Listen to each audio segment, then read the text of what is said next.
Jacques Sapir, bonjour. Vous êtes Bonjour. économiste, directeur d'études à l'EHESS, écrivain, spécialiste de l'économie russe et des questions stratégiques. C'est un grand plaisir de vous recevoir sur Libre Média pour discuter ensemble des enjeux que représentent les BRICS dont on parle tant. Les BRICS, Brésil, Russie, Inde, Chine, Afrique du Sud, vont accueillir dès janvier prochain 6 nouveaux membres: l'Iran, l'Argentine, l'Égypte, l'Éthiopie, l'Arabie saoudite et les Émirats arabes unis. Qu'est-ce que nous raconte du monde en marche, ce que vous appelez, Jacques Sapir, le Grand Sud? Est-ce qu'on assiste à une inversion des pôles, un simple et légitime désir de plus d'indépendance vis-à-vis de l'Occident? Qu'en pensez-vous? Alors, les BRICS existent déjà depuis maintenant plus d'une quinzaine d'années. Et il faut rappeler d'ailleurs qu'au départ, ils se sont réappropriés une appellation qui était une appellation financière, qui avait été créée d'ailleurs par un analyste de Goldman Sachs, qui désignait en fait des marchés émergents. C'est dans ce sens-là qu'on commence à parler des BRICS au début des années 2000. Et puis, ces pays décident de s'organiser entre eux et de constituer une organisation et reprennent justement le mot BRIC. BRIC d'abord, et ils ont ajouté le S quand l'Afrique du Sud les a rejoints. Alors, c'est intéressant parce que ça veut dire que ce qui était un simple phénomène décrit d'un point de vue financier, donc des marchés émergents, et se transforme en fait dans une forme d'association, de coopération entre des pays, donc entre des gouvernements de pays, pour être plus précis. Et c'est quelque chose qui va prendre progressivement, euh, je dirais, une importance de plus en plus grande à partir notamment de la crise financière de 2008-2010. Vous savez, ce qu'on appelle la fameuse crise des subprimes, mais qui a été une crise mondiale en réalité. Et c'est à partir de là que ces pays ont décidé de se doter d'un secrétariat, de se doter de sommets réguliers se tenant tous les ans, bref, de commencer à s'organiser réellement. Après, à partir de 2014-2015, c'est en réalité la Chine qui a commencé à prendre l'initiative et à dire, ben voilà, les BRICS pourraient être parfaitement convergents avec notre propre démarche, notre propre politique. Vous savez, la fameuse initiative Belt and Roads, lancée par la Chine il y a déjà de cela quelques années. La Russie a évidemment suivi bien avant la crise actuelle en Ukraine. Et c'est là que les BRICS ont commencé à assumer, je dirais, une autre nature, d'autres caractéristiques, dans le fait qu'ils se sont constitués en réalité comme une organisation en concurrence avec le G7. Hein. Il faut se rappeler, le G7 qui à l'époque s'appelait le G8 au début des années 2000, justement parce que la Russie avait été inclue, se retransforme en G7 quand la Russie en est exclue en 2014.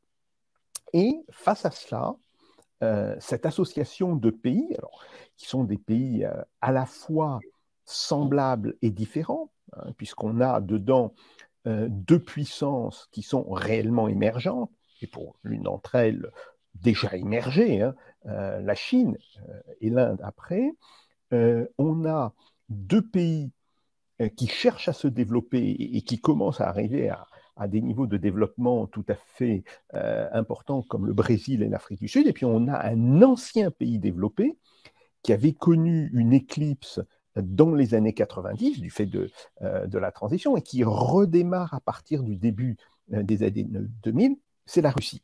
Donc, si vous voulez, on est en présence de pays qui sont assez différents, qui ont même des systèmes politiques différents, mais qui ont compris qu'ils avaient un intérêt à se regrouper. Après, et en particulier depuis le début de ce qu'on appelle l'opération spéciale, moi j'appelle ça une guerre, hein. Excusez-moi, l'hypocrisie des mots est quelque chose que j'aime assez peu, c'est une guerre, les gens meurent, donc. Euh, à partir de là, eh bien, on a vu que cette organisation devenait en fait le pivot de l'ensemble des pays qui, sans vouloir prendre parti spécifiquement dans le conflit entre la Russie et l'Ukraine, entre la Russie et l'OTAN, considèrent que la question des sanctions ne les concerne pas, qu'ils n'ont aucune raison de soutenir le camp de l'OTAN ou de soutenir le camp de la Russie. Ils veulent soit rester neutres, soit ils considèrent que fondamentalement, tout ceci n'est qu'une querelle entre occidentaux et que dans cette querelle entre occidentaux, eh bien, la Russie défend peut-être des choses, des intérêts qui leur seraient plus proches que les intérêts défendus par l'Ukraine et par les pays de l'OTAN. Alors c'est important hein, parce que d'une part, ces pays ont structuré autour d'eux des pays qui ont refusé le mécanisme des sanctions, et c'est sur ces pays et l'ensemble des pays qui se reconnaissent en eux que la Russie s'est beaucoup appuyée pour redévelopper son commerce extérieur quand elle a été touchée par les sanctions à partir de mars-avril 2022. Mais c'est aussi un groupe de pays qui peut ne pas approuver la politique de la Russie. Je pense à l'Inde en particulier, qui a dit à plusieurs reprises qu'il n'approuvait pas la politique de la Russie, mais qui considère que les pays occidentaux, en intervenant dans ce conflit, ne font qu'aggraver les choses et que fondamentalement, il faudrait laisser les Russes et les Ukrainiens ensemble, peut-être trouver un accord si on voulait réellement aboutir à la fin de cette guerre.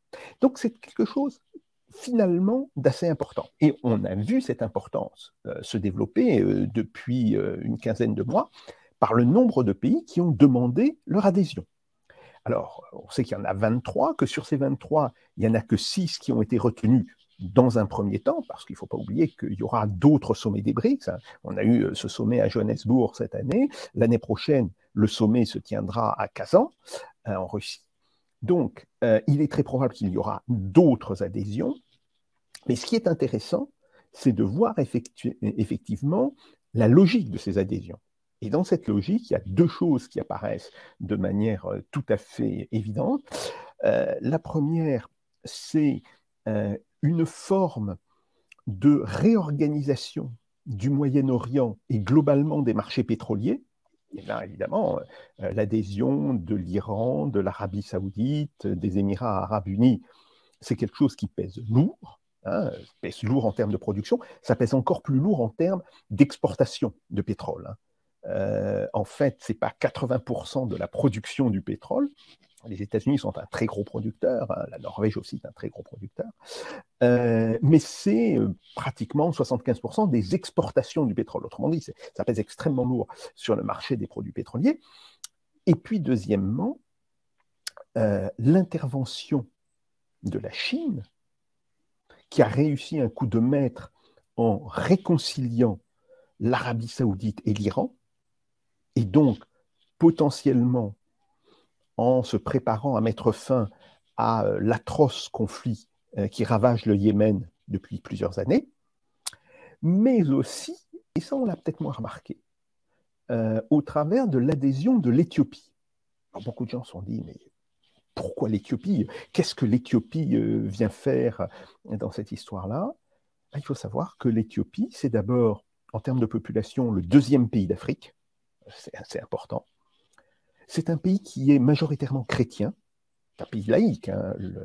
Le gouvernement éthiopien, depuis 1948, a adopté une constitution laïque, mais c'est un pays qui est majoritairement chrétien.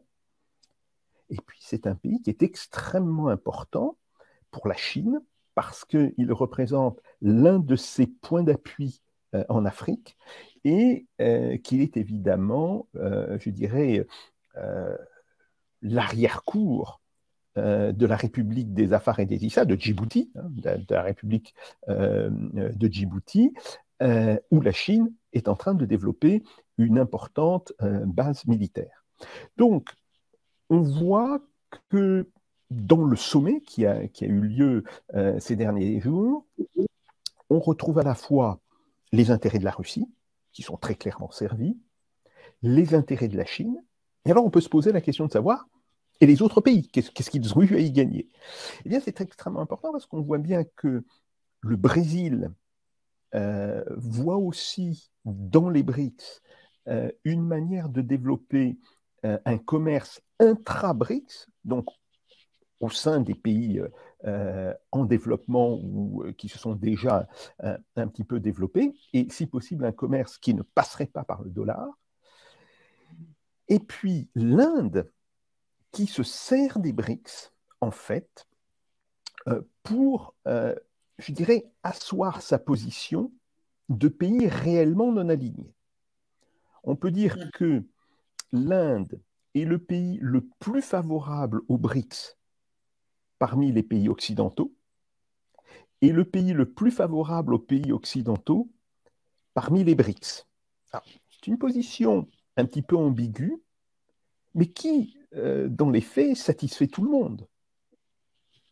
En réalité, la Russie est très contente de pouvoir vendre son pétrole à l'Inde, qui l'achète et qui le revend d'ailleurs à l'Union européenne, mais ça c'est un autre problème, de vendre des armes à l'Inde. Et l'Inde, en même temps, est assez contente de pouvoir faire cela sans rompre avec les pays occidentaux. Et c'est pour ça que l'Inde a été beaucoup plus prudente sur la question d'une possible unité de compte commune aux BRICS. C'est le point sur lequel l'Inde a été très certainement la force de prudence et la force de rappel lors de ce sommet. Mais par contre, elle a soutenu les adhésions de ces 6 pays, parce qu'évidemment, elle y voit aussi ses intérêts. Elle a tout à fait intérêt que viennent dans la même organisation qu'elle ses autres principaux fournisseurs de pétrole. Bien sûr que la Russie lui vend du pétrole, mais elle achète aussi énormément de pétrole, que ce soit à l'Arabie Saoudite ou à l'Iran. Donc voilà, on a une communauté d'intérêts qui se constitue autour des BRICS, et cette communauté d'intérêts porte en elle, en tous les cas, il y a 3 pays qui sont en train de défendre cette position, la Chine, la Russie, le Brésil, porte en elle l'idée d'une organisation générale du monde, des pays soit ex-colonisés, soit des pays qui, sans avoir été des colonies, bon, même si, bon, bien sûr, le Brésil a été une colonie, mais le Brésil est un pays indépendant depuis le 19e siècle quand même, donc ça fait pas mal de temps, mais qui ont toujours été marginalisés par le développement des pays occidentaux et qui aujourd'hui disent, ben non, voilà, nous voulons avoir notre juste place dans le monde, et la forme d'arrogance que peuvent avoir les pays occidentaux ne nous convient absolument pas. On assiste donc tout de même là à un regroupement de pays, et ça, j'ai le sentiment qu'on l'avait peut-être pas vu venir, alors que les BRICS est une alliance qui existe avant la guerre d'Ukraine. Mais est-ce que ces pays, suite à cette guerre-là, comment expliquer que l'arrogance occidentale, dont on parle tant depuis le 24 février, émerge après la guerre d'Ukraine, justement, et comment ça se fait que l'ensemble de ces pays donne le sentiment de s'unir post 24 février 2022. Est-ce qu'il y a un lien, ou est-ce que c'est un hasard de calendrier, ou bien c'est les sanctions de trop, la goutte de trop, qui fait dire à un certain nombre de pays, eh bien, ce système occidental qui se permet de sanctionner bon gré, mal gré les pays, parfois avec un 2 poids 2 mesures, nous n'en voulons plus. Est-ce qu'on peut y voir un lien de cause à effet? Alors, je pense qu'en réalité, c'est les deux. Vous avez tout à fait raison. Les BRICS ne datent pas de la guerre entre la Russie et l'Ukraine. Très clair, ils sont bien antérieurs. Et ils avaient déjà commencé à acquérir cette dynamique de regroupement dès avant février 2022. Si vous voulez, les premières réflexions sur l'unité de compte, sur les adhésions de nouveaux pays, elles commencent en réalité en 2017-2018. Donc, grosso modo, 4 à 5 ans avant que le conflit russo-ukrainien n'éclate. Donc, ce n'est pas quelque chose de nouveau. Mais il est absolument incontestable que la pratique des sanctions, telle qu'elle est faite par les États-Unis et par l'Union européenne, et en particulier les sanctions financières, ont inquiété de très nombreux pays. Si vous voulez, prenons simplement les sanctions financières, mais ça s'applique aussi en partie sur les sanctions économiques. L'Union européenne et les États-Unis ont décidé de geler les avoirs extérieurs de la Banque centrale de Russie, mais aussi de certaines grandes entreprises russes, pays avec lesquels ils ne sont pas en guerre, ils ne sont pas en conflit. Et ils ont décidé de geler ces avoirs sans passer par le Conseil de sécurité de l'ONU. Parce qu'il faut rappeler que quand on parle de sanctions économiques, ou en réalité, si vous voulez, dans le langage diplomatique, de mesures de coercition économique, c'est prévu dans la Charte des Nations Unies, qui d'ailleurs avait repris sur ce point-là la charte de la SDN. Mais ce que dit la Charte des Nations Unies, c'est que des sanctions ne peuvent être prises que par le Conseil de sécurité, et que toute sanction qui n'aurait pas l'aval du Conseil de sécurité serait illégale. Alors, sur ce point, les États-Unis ont déjà pris des sanctions unilatérales, mais ces sanctions étaient toujours dans le cadre de contentieux entre les États-Unis et un autre pays. Par exemple, les États-Unis et Cuba, les États-Unis et la Syrie, et surtout, bien entendu, les États-Unis et l'Iran. Alors, il y avait déjà un problème de légalité de ces sanctions, mais on considérait que le point pouvait être discutable. Encore qu'il commençait à inquiéter un certain nombre d'acteurs financiers importants qui sont dans le Golfe arabo-persique, qui sont à Dubaï. Donc, il y avait déjà une inquiétude très nette. Avec les vagues de sanctions qui ont été prises contre la Russie, on passe à quelque chose de beaucoup plus général, de beaucoup plus extensif. On va même d'ailleurs maintenant jusqu'à parler d'une possible confiscation des avoirs. Alors, je vous dis tout de suite, je n'y crois pas trop. Parce que légalement, il ne peut pas y avoir de confiscation des avoirs sans qu'il y ait une condamnation de la société ou de la personne à qui appartient la société. Et toute confiscation des avoirs d'un État souverain est une brèche massive dans le droit international. Donc je pense que ça n'ira pas au-delà de quelques discours un peu enflammés qu'on peut entendre ici ou là. Bien. Mais le fait d'en avoir parlé a créé une inquiétude extrêmement importante, que ce soit au Moyen-Orient, en particulier l'Arabie Saoudite, les Émirats Arabes Unis, qui se sont dit si on fait ça à la Russie, est-ce qu'on ne pourrait pas le faire pour nous aussi? Or, l'Arabie Saoudite et les Émirats Arabes Unis ont pratiquement 70 à 75% de leurs avoirs dans les pays occidentaux. On comprend la raison pour laquelle ils sont inquiets. Mais il y a eu aussi des autres pays. Le Nigeria s'en est inquiété, les pays d'Asie, l'Inde s'en est inquiété aussi, et surtout l'Inde, qui est un grand pays de commerce, si vous voulez. C'est quelque chose que nous, occidentaux, nous Français en particulier, on a tendance à ignorer. L'Inde a toujours été une grande puissance commerciale, même quand elle était sous le contrôle britannique. Si vous voulez, même quand il y avait l'Empire des Indes, il y avait en réalité une comptabilité indienne, il y avait des douanes indiennes qui représentaient une part importante du commerce en Asie, qui évidemment allait dans la poche de la couronne britannique, ça c'est un autre problème, mais ça représentait déjà quelque chose d'extrêmement important. Et depuis son indépendance, l'Inde a réaffirmé sa position de grand pays commercial, de grande puissance commerciale, avec une très vieille habitude de faire du négoce. Hein. C'est une habitude qui date probablement du XIe ou du XIIe siècle. Bon. Et là, l'Inde s'est dit, s'il y a des mesures qui interdisent de commercer avec certains pays, ça aura nécessairement des conséquences économiques pour nous.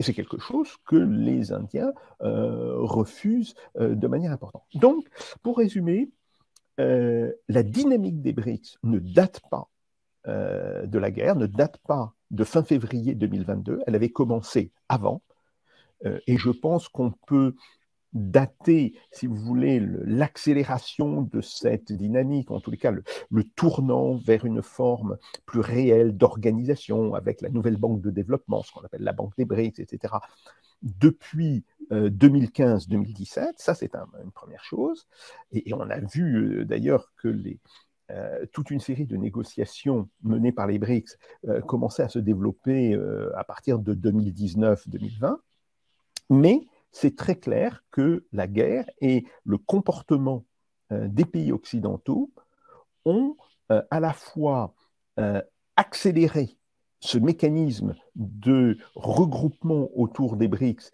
de toute une série de pays et ont surtout inquiété toute une série de pays qui, sans vouloir rompre avec les pays occidentaux, par exemple, si vous parlez avec des diplomates indiens, ils vous diront qu'il n'est absolument pas question pour eux de rompre avec les États-Unis ou avec l'Union européenne, mais sans vouloir rompre avec les pays occidentaux, néanmoins, ils considèrent que le comportement des pays occidentaux et des États-Unis peut leur poser problème.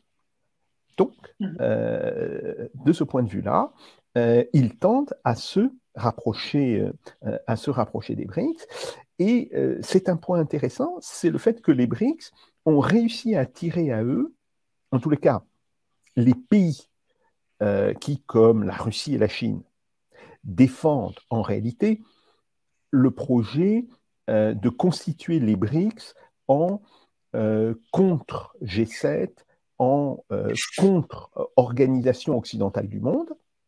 Eh bien, ces pays ont été rejoints par d'autres pays, dont l'Inde en particulier, qui n'ont pas le même projet, mais qui considèrent que, compte tenu du comportement actuel des pays occidentaux, ils se trouvent mieux avec ces autres pays qu'avec les pays occidentaux. D'accord, c'est très clair, je vous remercie. Il y a une autre question où on est un peu dans le flou. Beaucoup parlent, sans donner plus de détails, de dédollarisation. Certains expliquent que cela est exagéré. Où trouver la juste mesure? Qu'en pensez-vous? Est-ce que la dédollarisation est en marche? Est-ce que c'est encore trop tôt en regard du poids financier des États-Unis ou ça vous semble une mesure tout à fait possible, l'échange entre pays sans la devise du dollar? Alors, cette idée de dédollarisation date en réalité de la crise financière des années 2008-2010. C'est maintenant une vieille idée. C'est à ce moment-là que des pays comme la Russie et la Chine ont commencé à dire les États-Unis font n'importe quoi avec le dollar, ils ne sont pas capables de garantir la sécurité des transactions en dollars. Les agences de notation occidentales ont un biais pro-américain, un biais politique qui pose problème pour une agence de notation, parce que normalement, ce que fait une agence de notation, c'est de dire si telle émission d'obligation est de bonne qualité ou pas. Ce n'est pas une notion politique, c'est simplement... Alors bien sûr, il y a des critères politiques qui peuvent intervenir, mais ça consiste à dire, ben voilà, telle émission d'obligation est de bonne qualité. Si vous voulez, le fait que la Russie ait été placée parmi les pays les plus mal classés de ce point de vue-là, c'était complètement absurde, puisqu'on sait très bien que la Russie ne fera pas défaut et n'est pas en fait en situation de défaut sur ses obligations. Bon. Donc ça a commencé à ce moment-là.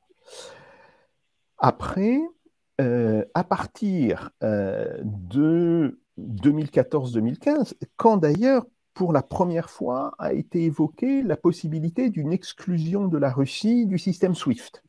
Rappelez-vous, on en avait parlé déjà fin 2014. Bon, on n'avait pas donné suite à cela, mais on avait commencé à en parler. C'est là où le gouvernement russe et le gouvernement chinois se sont dit il est impératif maintenant de chercher à réduire massivement le poids du dollar et de l'euro, en fait, dans nos transactions. Ajoutons à cela qu'à partir justement de 2013-2014, les États-Unis utilisent le dollar en fait comme une arme extraterritoriale.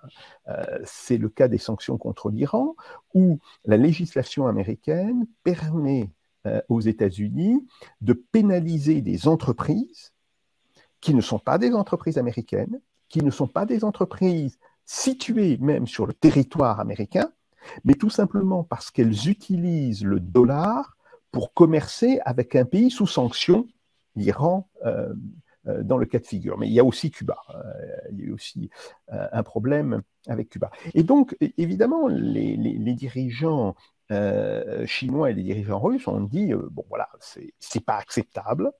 Donc, il faut commencer à réfléchir à des manières de sortir du dollar.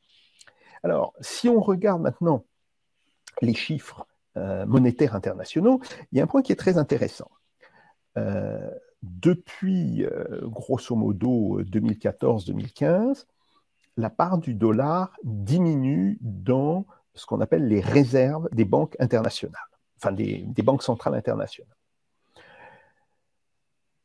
Il diminue non pas tant au profit de l'euro, qui tend à diminuer lui aussi, mais il diminue au profit de ce qu'on appelle les petites monnaies.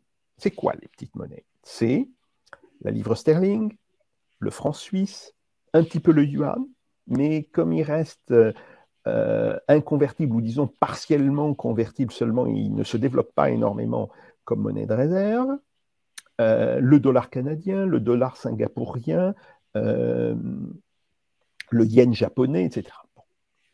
Aujourd'hui, enfin en 2022, le poids de ces petites monnaies était aussi grand que le poids de l'euro dans les réserves internationales. Donc ça, c'est la preuve qu'il y a déjà un mécanisme de dédollarisation. Après, vous pouvez regarder la dédollarisation dans le poids dans les transactions et dans le poids dans les règlements financiers. Alors, dans les règlements financiers, c'est assez spectaculaire de voir que le dollar est en train de baisser rapidement et que le yuan, qui, il y a quelques années, représentait 3 à 4%, est aujourd'hui au-dessus de l'euro. Il est à un peu plus de 20%. Alors, bien sûr, le dollar reste important, même dominant sur ces marchés financiers, mais on voit que le yuan est en train de prendre une nouvelle importance. Et puis, dans les transactions, si vous prenez en termes des transactions globales, et je parle des flux de marchandises et de services, donc j'exclus de ces transactions les transactions purement financières qui sont traitées sur le marché des actifs financiers. Donc, en ce qui concerne les transactions pour biens et services, qu'est-ce qu'on voit? On voit d'abord qu'une partie des transactions sont sorties de SWIFT. C'est assez logique, dans la mesure où la Russie a été exclue de SWIFT en mars 2022. Tous les pays qui commercent avec la Russie, et il y en a quand même énormément, ne passent plus par SWIFT. Donc, les transactions qui passent par SWIFT sont devenues non représentatives d'une partie du commerce mondial. Et là, ce qu'on voit, c'est chute de l'euro. Le dollar reste autour de 45-46%, mais évidemment montée des autres monnaies. Et si on prend l'ensemble des transactions internationales, donc avec SWIFT et avec les transactions non SWIFT, passant par exemple par le système chinois de transactions ou par le système russe de transactions, eh bien on voit que les transactions en monnaie nationale se sont énormément développées depuis un an. La roupie est en train de devenir une véritable monnaie internationale. Bon, il y a eu bien sûr des difficultés à un moment donné parce que l'Inde n'avait pas un commerce développé avec tous les pays. Donc il y a des pays qui accumulaient des roupies qui n'arrivaient pas à les utiliser. C'était le cas de la Russie. Mais ce problème désormais a été réglé. Le yuan, qui devient une monnaie extrêmement importante. Alors, outre une partie des transactions chinoises, une partie importante des transactions russes. Donc, le yuan s'est beaucoup développé. Alors, il s'est développé évidemment dans le commerce chinois, il s'est développé dans le commerce russe, puisqu'aujourd'hui, le yuan est passé à la bourse de Moscou d'environ 5 à 6% du volume des transactions à près de 30% du volume des transactions. Quand même une multiplication par 5, c'est assez considérable. Mais on voit qu'il y a d'autres pays qui utilisent le yuan, en particulier des pays du Golfe arabo-persique. L'Arabie saoudite, mais le Qatar aussi, les Émirats arabes unis, utilisent désormais le yuan pour des transactions pétrolières ou gazières avec d'autres pays que la Chine. Par exemple, Total a passé un très gros contrat gazier avec le Qatar en yuan. Donc, il y a une montée de l'usage d'autres monnaies, la roupie, le yuan, qui se fait en concurrence avec l'usage du dollar et de l'euro. Et tout ceci, je dirais, aboutit à une dédollarisation de fait. Alors, ça ne veut pas dire que le dollar cesse d'exister, loin de là, mais le dollar n'est plus la monnaie dominante du système monétaire international tel qu'il l'était depuis 1973. Il faut rappeler que c'est en 1973 que les États-Unis imposent en réalité le dollar ou l'étalon dollar comme pivot du système monétaire international. Et là, on n'est plus dans cette situation. Alors, après, est-ce que cette dédollarisation va aller plus loin? J'en suis persuadé, parce qu'il y a une dynamique, en fait, aujourd'hui, que l'on voit normalement. Est-ce que cela ira jusqu'à la constitution d'une unité de compte ou d'une monnaie commune des pays des BRICS pour commercer entre eux et se passer complètement du dollar? Ça, c'est un autre problème. D'abord parce que c'est compliqué de mettre en place une unité de compte. Rappelez-vous l'écu, et il avait quand même fallu plusieurs années pour que l'écu rentre en fonctionnement au sein de l'Union européenne, donc ça ne se fait pas sur un claquement de doigts, ça ne se fait pas du jour au lendemain. Pour une monnaie commune, encore plus, mais on peut penser que les intérêts des uns et des autres iront progressivement dans cette direction. Et donc, je dirais que si pour moi, la dédollarisation est déjà un fait, alors, ce n'est pas un fait massif, mais c'est un fait qui est déjà observable dans toute une série de statistiques, il faudra attendre encore plusieurs années pour savoir si cette dédollarisation va se stabiliser avec, disons, un poids du dollar qui serait de l'ordre de 40% globalement dans le système monétaire international, que ce soit en termes de réserves, que ce soit en termes de transactions de biens et de services, ou que ce soit en termes de transactions financières, ou bien est-ce que ça va s'accélérer et le dollar va tomber à ce moment-là à 20%, voire en dessous. Et ça dépendra très largement de la question de savoir est-ce qu'une autre monnaie internationale pourra être mise sur pied face au dollar, en sachant que les Indiens aimeraient bien que la roupie prenne un peu plus d'importance, mais ce sont des gens réalistes, les Indiens, si vous voulez. Ils sont d'ailleurs d'excellents économistes. Et ils savent bien qu'ils n'ont pas la force pour affronter le dollar en tant que tel. La Chine, quant à elle, ne veut pas être prise dans ce qu'on appelle le paradoxe de Triffin, du nom d'un économiste belge qui avait écrit sur ce problème au début des années 60 et qui expliquait que quand un pays voit sa monnaie devenir un instrument international majeur, pour ce qui était le cas des États-Unis, eh bien, il doit être en déficit commercial. Et les Chinois n'ont aucune envie d'être en déficit commercial. Donc, on voit bien que les Chinois sont bien sûr assez contents qu'on utilise le yuan, mais ils ne veulent pas que ça se développe trop.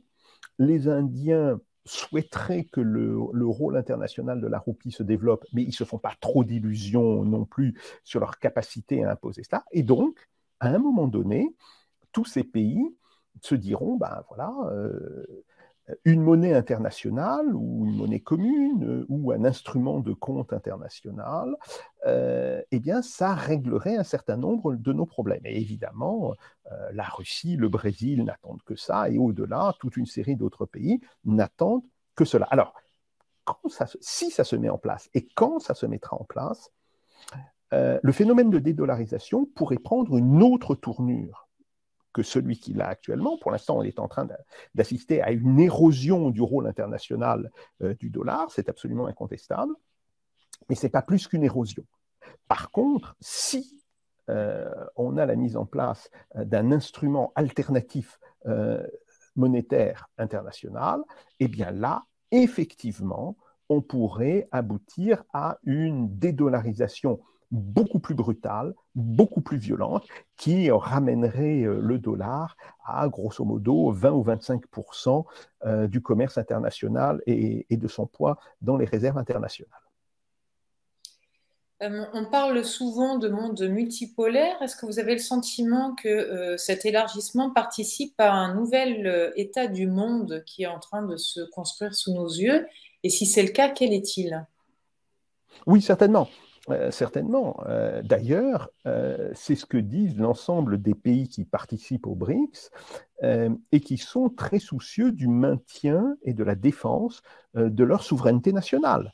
Donc oui, ces pays ont comme objectif la mise en place d'un système international basé sur une multipolarité du monde. Alors, on voit bien, hein, ce monde multipolaire, il y aurait évidemment un pôle américain.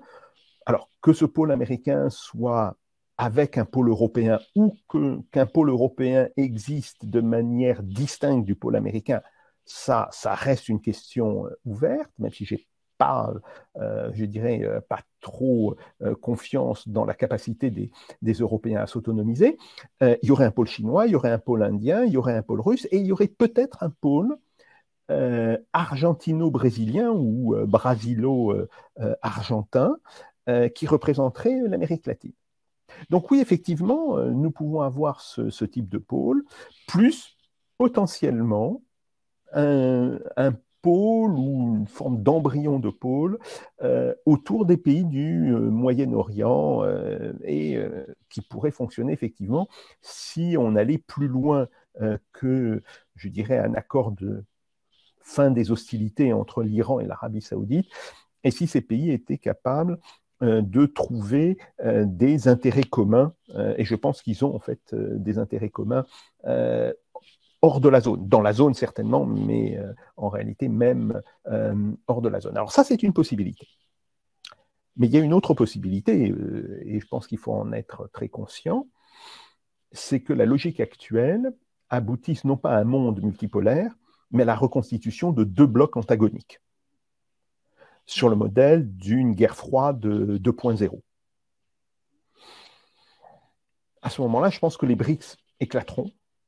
L'Inde sortira des BRICS, mais les BRICS, eux, se développeront donc autour de la Russie, de la Chine, du Brésil, de l'Afrique du Sud et d'autres pays qui seront rentrés dans une logique de conflictualité aux États-Unis. Et ça, ce n'est pas une bonne solution. Il faut le dire en tant que tel. Nous avons beaucoup plus intérêt à un monde multipolaire. D'une guerre avec la Chine, c'est ce qui est sous-entendu. Oui, tout à fait. Tout à fait, tout à fait. C'est le risque que l'on ait un conflit autour de la question de Taïwan, même si je pense que ce risque est exagéré, en tous les cas pour l'instant. La Chine n'y a pas intérêt. Les Taïwanais, et c'est important quand même, n'y ont pas non plus intérêt. Il faudra voir quel sera le résultat des élections à Taïwan l'année prochaine.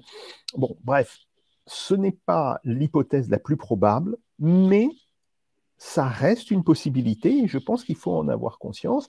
Nous pourrions très bien, d'ici 5 à 10 ans, revenir dans une logique d'affrontement bloc à bloc. De ce point de vue-là, la construction d'un monde multipolaire serait bien plus favorable. Et en réalité, ce monde multipolaire, ce n'est rien d'autre que la forme au XXIe siècle du projet de De Gaulle. Quand De Gaulle appelait à combattre les hégémonismes, il visait l'hégémonie américaine et l'hégémonie soviétique, en réalité. Bon, il ne disait pas autre chose. Et quand De Gaulle, quand la France reconnaît en 1965 la Chine populaire comme seule représentante de la Chine aux Nations Unies, et il la reconnaît diplomatiquement, c'est ce qu'il veut faire, parce qu'il avait aussi dans l'idée d'introduire un coin entre la Russie et la Chine, entre l'URSS et la Chine. Bon, donc en réalité, cette idée de monde multipolaire n'est rien d'autre que la reconstitution du projet gaullien du début des années 60. Et je suis persuadé que ça reste aujourd'hui l'avenir le plus intéressant pour l'ensemble du monde. Bon, on va rester sur cette note d'espoir en espérant qu'il n'y ait pas justement une logique de bloc à bloc, mais bien un apaisement multipolaire qui puisse s'établir et que ce vœu du général de Gaulle voit enfin le jour. Jacques Sapir, je vous remercie d'avoir participé à notre émission pour Libre Média. Nous espérons vous recevoir prochainement. Merci encore. Merci beaucoup.